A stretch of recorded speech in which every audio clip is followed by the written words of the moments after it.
I stood on that stage in my crimson dress, watching as Chloe gripped the microphone in her perfectly manicured hand, her voice rising to a shriek as she screamed for security to drag me off the stage. Behind her, the massive LED screens that were supposed to showcase her charitable work suddenly flickered to life with something entirely different.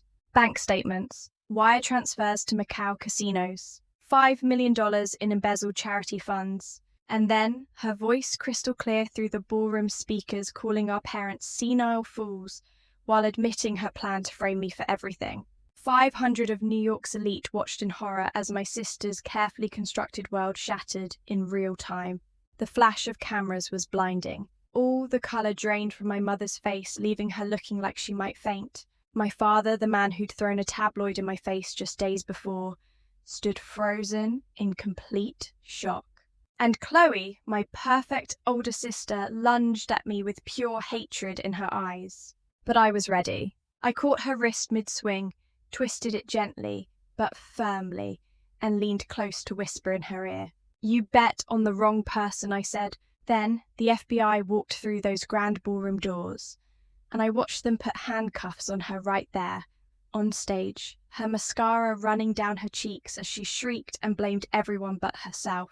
But before I tell you how we got here, before I explain how the invisible daughter became the one holding all the cards, if you're invested in this story, if you want to see how someone can rise from being treated like nothing to owning everything, hit that like button right now. Subscribe, because I promise you, this journey gets even more intense. And drop a comment telling me, have you ever had to stand up to family? Because what I'm about to tell you is going to make you rethink everything you know about loyalty, revenge, and justice. Let me take you back to where it really started. 6 months before that gala, I was standing on a different rooftop stepping out of my private helicopter onto the Vance Tower in Manhattan. I'd just closed a classified security contract with the Pentagon, the kind of deal that would have made any parent proud. My company, Ironclad Security, had become one of the most sought-after cybersecurity firms in the country. We protected Fortune 500 companies, government agencies, and high-profile individuals from digital threats. I built it from nothing, from a college dorm room and a laptop, while my sister was spending daddy's money on designer handbags and political campaigns. Lucas, my right hand and the best ethical hacker I'd ever met, was waiting for me on the landing pad.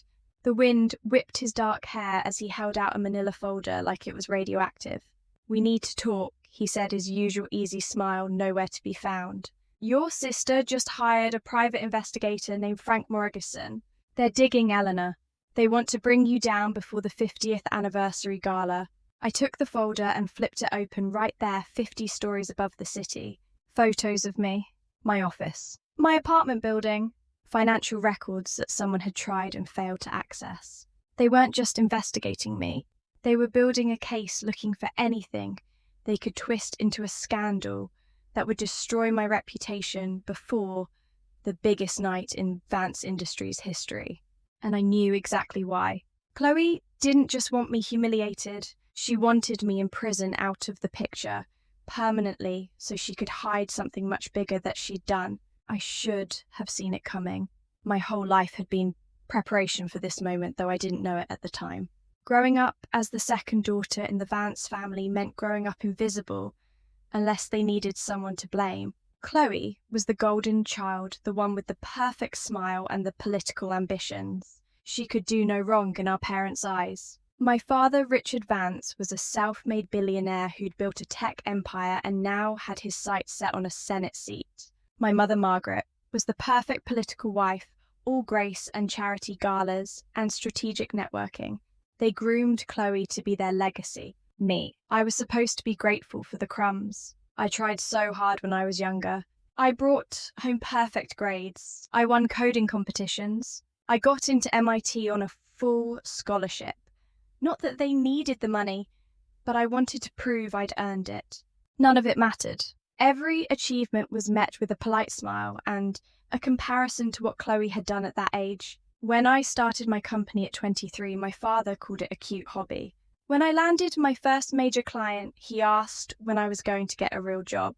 When I made my first million, he reminded me that Chloe had just been named one of Forbes 30 under 30 for her political consulting work, conveniently forgetting that her consulting firm was funded entirely by family money and connections.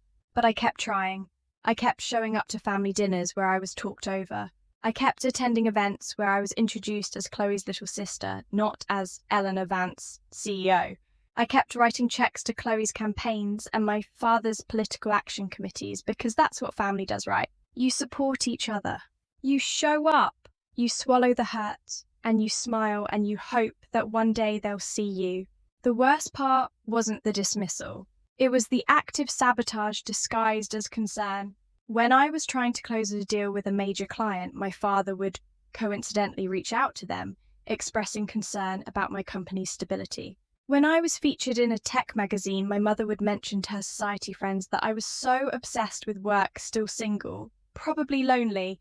Chloe was the master of the backhanded compliment. "Oh, Eleanor's company is doing so well for something so niche," she'd say at dinner parties.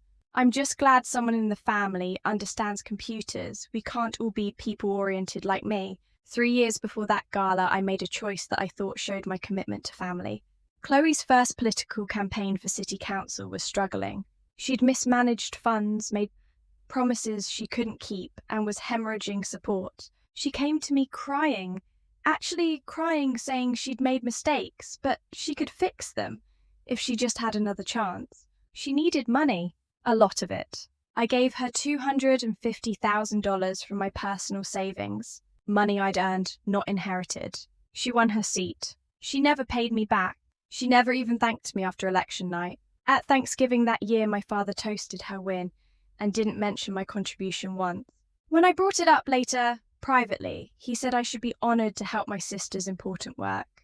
"Politics isn't cheap, Eleanor. Stop being so petty about money." I swallowed it. I swallowed all of it because I kept thinking that eventually they'd recognise what I'd done. They'd see that I was there, supporting them, loving them, despite everything. That's what victims of family toxicity do. We keep hoping. We keep giving. We keep breaking ourselves into smaller and smaller pieces, trying to fit into spaces that were never meant for us. But that night, standing on my rooftop with Lucas's folder in my hand, something shifted. Maybe it was the Pentagon contract making me realize I didn't need their validation anymore. Maybe it was seeing my name in that investigator's crosshairs and understanding that Chloe would actually destroy me to protect herself. Or maybe I was just tired. Tired of being invisible. Tired of being the backup plan. Tired of funding my own invisibility. Instead of running or hiding, I decided to do something they'd never expect. I went to see them. That evening, I walked into my parents' penthouse on the Upper East Side, the one with the wraparound terrace and the view of Central Park. My mother was arranging orchids in the foyer. My father was in his study, probably on a call with some political operative. Chloe was there too, perched on the cream-coloured sofa like she owned the place, which I suppose she thought she did. My father came out when he heard my voice. He was holding a tabloid newspaper, one of those trashy ones they sell at grocery store checkouts. The headline screamed something about me selling user data, a complete fabrication based on a competitor's smear campaign that I'd already addressed with my legal team. He threw it in my face, literally threw it, the paper fluttering apart as it hit my chest. "This is what you've brought to this family," he said, his voice cold and controlled in that way that was somehow worse than yelling. "This scandal, this trash, you're going to ruin Chloe's campaign. You're going to ruin my campaign." I bent down and picked up the pages calmly, my hand steady even though my heart was pounding. "That story is false, and you know it," I said. "My lawyers are already handling it. But let's talk about real scandals, shall we? Let's talk about where Chloe's campaign money actually goes." That's when he produced the document. A legal form drawn up by the family attorneys demanding that I renounce any claim to my inheritance, that I publicly apologise to the family for bringing shame upon the Vance name, and that I step back from any public-facing business activities that might reflect poorly on their political ambitions. "Sign this," he said, sliding it across his mahogany desk. "Sign this and we can all move forward. Refuse, and you're not welcome in this family anymore." My mother stood silent by the window, her face expressionless. Chloe smiled behind her wine glass, and something inside me, something that had been bending for 28 years, finally snapped. I picked up the document, walked over to my father's desk, and held it over the crystal ashtray where his Cuban cigars usually rested. Then I pulled out my lighter, the one I always carried, even though I'd never smoked, just a habit from my MIT days hanging out with the engineering students, and I set the paper on fire. I watched it curl and blacken and turn to ash while they all stared at me like I'd lost my mind. "I don't need your money," I said, my voice steady and cold. I never did. "But you should know something, Dad. Your perfect daughter, your golden child, she's about to bite your hand so hard you'll never recover. And I'm going to enjoy watching it happen." I walked out of that penthouse, and I didn't look back. Lucas was waiting in the car, and when I got in, I told him everything. "Start digging," I said. "Whatever Chloe is hiding, find it. And when you find it, we're going to make sure everyone knows." What Lucas uncovered over the next 3 weeks was worse than I'd imagined. Frank Morrison, the private investigator Chloe had hired to destroy me, had hit the firewall protecting ironclad systems and couldn't get through. But while he was trying, he stumbled onto something else: Chloe's financial records. She had been sloppy arrogant, too confident that family name and money would protect her from scrutiny. Frank found transfers to offshore accounts in the Cayman Islands. He found payments to a casino in Macau. He found a paper trail showing that Chloe had embezzled $5 million from a children's charity she'd founded, money that was supposed to go to underprivileged schools in New York. She'd used it to cover gambling debts and to bribe local officials for zoning favors on real estate deals. But here's where it got interesting. Frank Morrison wasn't just any investigator. He was former NYPD, and he still had a conscience. When Chloe's people pressured him to fabricate evidence against me when they threatened him for not working fast enough, he got angry. He showed up at my office on a rainy Tuesday morning, drenched and looking over his shoulder like he expected to be followed. I could have turned him away. Instead, I invited him in and offered him coffee. He laid it all out for me. Every document, every transfer, every recorded phone call he'd made with Chloe where she'd openly discussed her plans. "I have daughters," he told me, his hand shaking slightly as he pushed the folders across my conference table. "I can't be part of destroying a good person to protect someone like her. Your sister is a criminal, Miss Vance, and your father knows. He's been covering for her." I wanted to be shocked, but I wasn't. Of course my father knew. Of course he'd chosen to protect Chloe and throw me to the wolves. That's what he'd always done. I thanked Frank, paid him for his time and his conscience, and I started planning. But I wasn't planning revenge. I was planning justice. There's a difference. The real surprise came 2 days before the gala.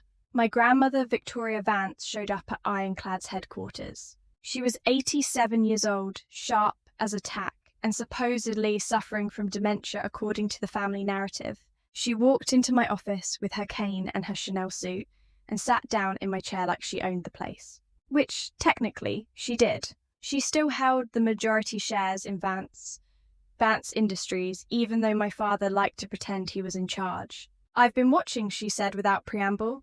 "I've been watching all of you for years, seeing who had the spine and the integrity to lead this family's legacy. Your father is a coward. Your mother is complicit. Chloe is a criminal. But you, my dear Elena, you built something real. You didn't need our name or our money. You earned everything yourself. And tonight at that gala, you're going to clean house." She wasn't senile at all. She had been pretending, watching, waiting to see who was worthy. She gave me her blessing and her full support. More than that, she gave me something I'd never had from my family before. She told me she was proud of me. I cried in front of her, and she held my hand and told me that the best revenge wasn't just taking them down. It was succeeding so completely that they'd have no choice but to watch me rise. The night of the gala arrived like a storm rolling in. The venue was the Plaza Hotel. 500 guests from New York's upper echelon politicians and business moguls and society types who'd paid $10,000 a plate to celebrate Vance Industries' 50th anniversary. Chloe was scheduled to give the keynote speech to announce a new charitable foundation that would, according to the press releases, revolutionize youth education in underserved communities. Of course, that foundation was just another money laundering scheme, but the guests didn't know that yet. I wore red, not the safe black that women are supposed to wear to these events, not navy or champagne or any of those forgettable colours. I wore a crimson gown that looked like it had been dipped in blood strapless and fitted the kind of dress that makes people turn and stare. I wanted them to stare. I wanted them to remember this night for the rest of their lives. Lucas met me at the entrance, sharp in his tuxedo, a small communication device in his ear connected to his laptop back at the office. "Everything's ready," he said quietly as we walked in. "On your signal." The ballroom was magnificent. Crystal chandeliers, white roses everywhere, champagne flowing like water. I saw my parents across the room, my father shaking hands with a congressman, my mother laughing at something a donor's wife had said. They saw me and their faces went cold. Chloe was holding court near the stage, radiant in white, playing the role of benevolent humanitarian. She saw me and her smile faltered just for a moment before she recovered. She actually walked over to me, her heels clicking on the marble floor. "You have some nerve showing up here," she hissed under her breath, her smile never wavering for the watching crowd. "After everything you've done to embarrass this family." "I haven't done anything yet," I replied sweetly. "But the night is young." She didn't understand what I meant. None of them did. They thought I was there to make a scene, to embarrass myself, to prove them right about me being the unstable, vindictive little sister. They had no idea what was coming. The speeches began. My father went first, talking about innovation and legacy and the American dream. My mother introduced several scholarship recipients from one of the family's legitimate charities. And then it was Chloe's turn. She climbed those steps to the stage like she was ascending to a throne. She took the microphone and began her speech about giving back, about her passion for education, about how blessed she felt to use her platform for good. I waited until she was in the middle of explaining her new foundation's mission. Then I walked toward the stage. People noticed. Whispers rippled through the crowd. Security took a step forward, but my grandmother seated at the head table held up one imperious hand and they stopped. Chloe saw me coming and her perfect composure cracked. "Security," she said into the microphone, her voice sharp. "Remove her. She doesn't belong here." But I was already climbing the stairs. I reached the stage and stood beside her, and before she could react, I held out my hand for the microphone. "You want to talk about the truth, Chloe?" I said loud enough for the front tables to hear. "Let's talk about the truth." She tried to pull away, but I was faster. I took the microphone from her hands and I snapped my fingers. That was Lucas's cue. The massive LED screens behind us, the ones that were supposed to show heartwarming videos of children in classrooms, went black for just a moment. Then they lit up with bank statements, wire transfers, numbers so large they made several people in the audience gasp. $5 million moving from the Children's Tomorrow Foundation into offshore accounts. From there to Macau, to Las Vegas, to private real estate deals. But the documents weren't enough. I'd learned from my years in business that people need to hear things to believe them. So Lucas played the audio. Chloe's voice crystal clear through the ballroom sound system from a phone call with one of her campaign managers. "Of course I'm using the charity money," she said on the recording. "My parents are too senile to notice, and Elena is too busy with her little tech company to care. We would pin anything that goes wrong on her and I'm untouchable.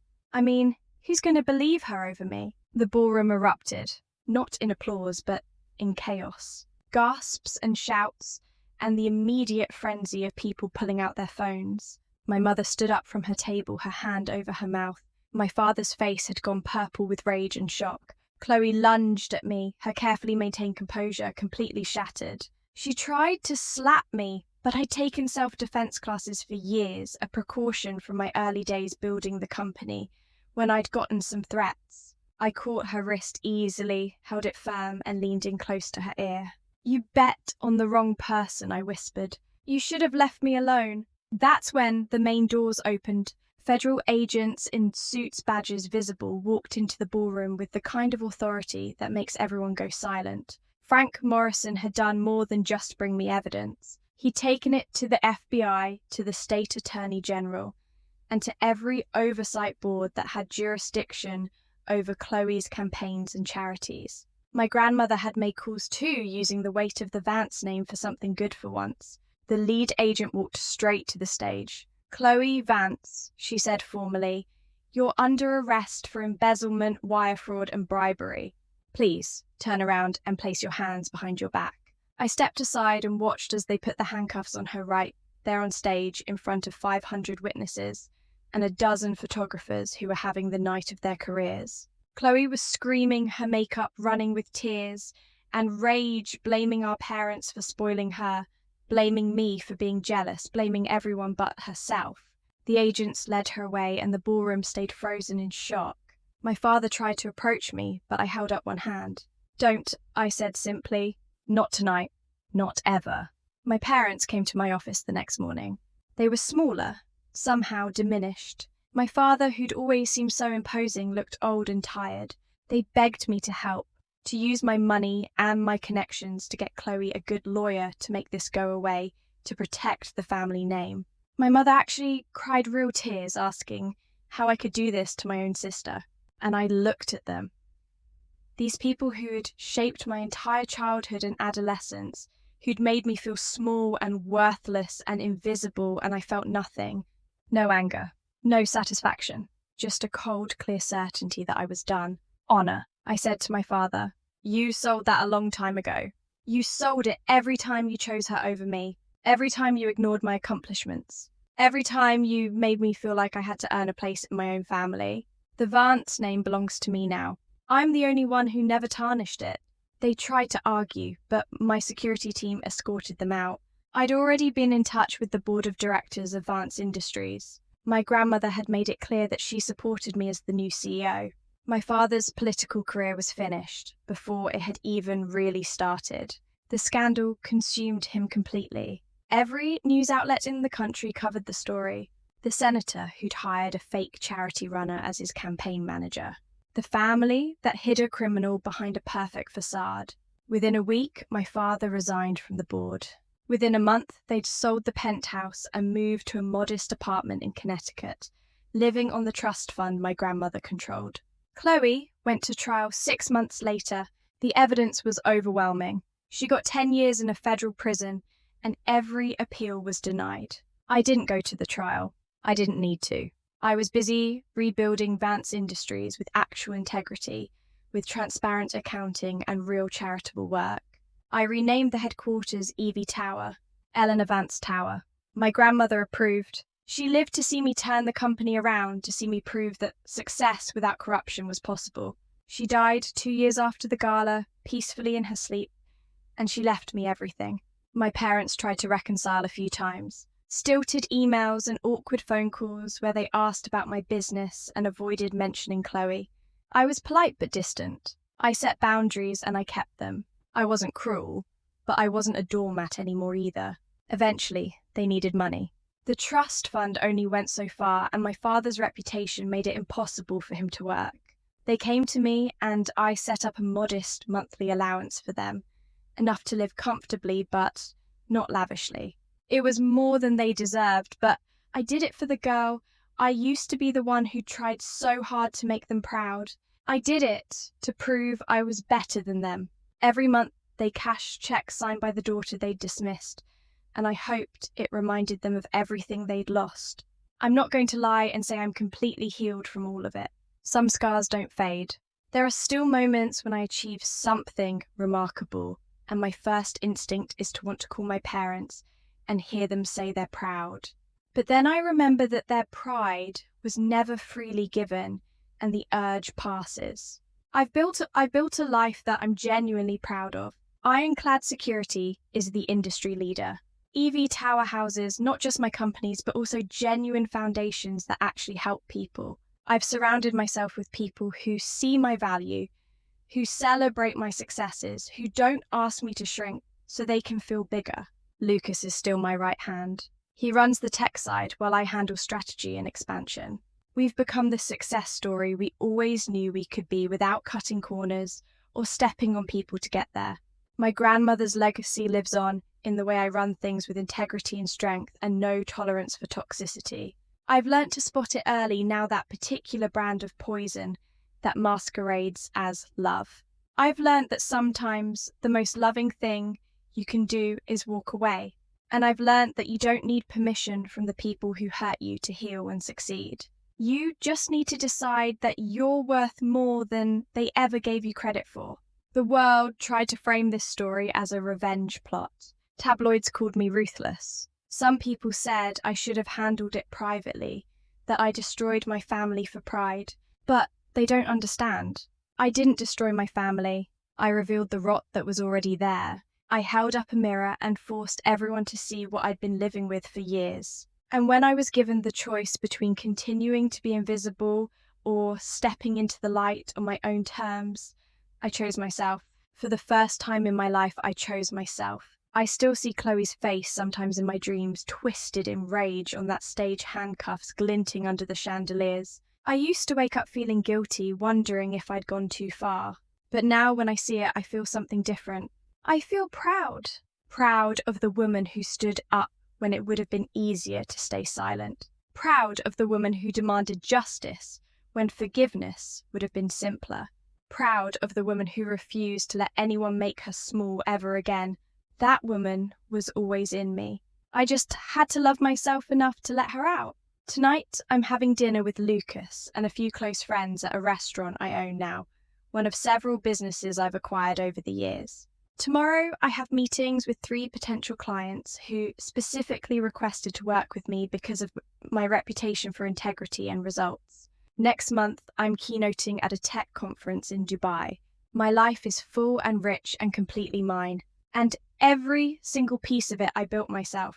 No handouts, no family connections that I didn't earn independently, just my skills, my ethics, and my refusal to accept less than I deserved. Some people think standing up for yourself, especially against family, is selfish. They think you should forgive and forget that blood is thicker than water. But they forget the full quote, "The blood of the covenant is thicker than the water of the womb."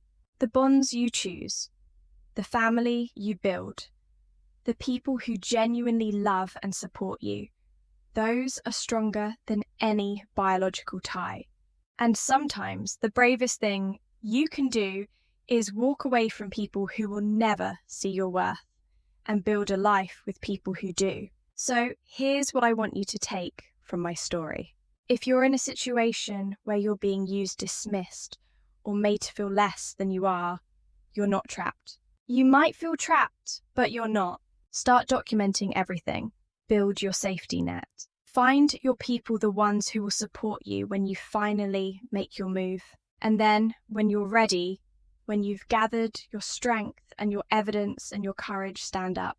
Speak your truth. Set your boundaries. Walk away if you need to. The people who truly love you will respect it. The people who don't will reveal themselves by how they react. And yes, it will be hard. It will be scary. Some people will call you selfish or bitter or vindictive, but you'll know the truth, and that's what matters. Would I change anything if I could go back? Would I handle it differently, more quietly, more gently? Honestly, no, because gentle didn't work for 28 years. Quiet didn't work. Trying to earn love that should have been freely given didn't work. Sometimes you have to burn it all down to build something better. Sometimes the only way to save yourself is to stop trying to save people who don't want to be saved. Sometimes the villain in someone else's story is actually the hero of their own. And I'm okay being the villain in my family's narrative, because in my own story, the one that actually matters, I'm the woman who saved herself. Now I want to hear from you. Have you ever had to make the impossible choice between family loyalty and self-preservation? Have you ever stood up to people you loved and watched them turn on you for setting boundaries? Drop your story in the comments below, because I promise you, you're not alone in this. Every single person watching this has either been through something similar or knows someone who has. Let's build a community of people who chose themselves and survived. And if this story resonated with you, if it made you feel less alone or gave you courage or just entertained you for 20 minutes, hit that like button. Subscribe to this channel, because I share more stories like this every week. Stories about people who refused to be broken by the ones who should have protected them. Turn on notifications so you never miss an upload. Share this with someone who needs to hear it. And remember, choosing yourself isn't selfish. It's survival. It's strength. It's the beginning of the life you actually deserve.